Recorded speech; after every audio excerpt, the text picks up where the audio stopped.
first of Overbury's harvest for 2022 is the 11th of July. We're out in a field called Aston Far Ground North, and this is one of our lighter, sandier soils. It's actually dug for sand and gravel over the years, and we're cutting some winter barley. This is a variety called KWS Tardis, and coming in over the weighbridge we've got some really decent specific weights, sort of well up over 65, between 65 and 70. A bit early to tell from the yield, but the combine's been calibrated. It's indicating around the 9 tonne a hectare mark, so really pleased with that. So this is some of our lighter soils. It's an absolutely boiling hot day here. We're just over 30 degrees. So yeah, Tim, who's driving, has got the best seat in the house, up there in the air conditioning. So we've got quite a lot to get through this year again at Overbury for harvest.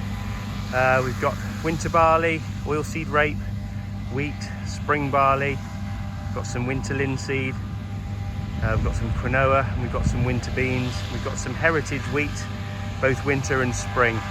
So we're looking at somewhere in the region of just over 900 hectares in total, which yeah, seems quite daunting when you think about it at this time, but by the time we get going into it with the equipment that we've got and the brilliant team that we have, we should soon rattle a hole in it, especially if the weather's going to stay like this.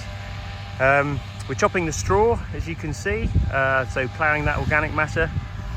Bit of a daft turn of phrase really for us, but putting the organic matter back on the surface, ready for when it rains, the old worms will be able to come up, start feeding that and taking it back into the soil to replenish the organic matter that we're removing in the grains. So this is a seed crop of Tardis, so we'll get some samples in the post probably on Wednesday, hopefully get the results back fairly soon, and all things being equal, the germination won't have been affected by the heat. We won't have too much admix and weed seeds and things like that in it, and it will pass, and we will be able to get it moved. It gets processed, cleaned, and then it's sold to other farmers across the country who want to grow it next year. So yes, day one of our harvest for 2022.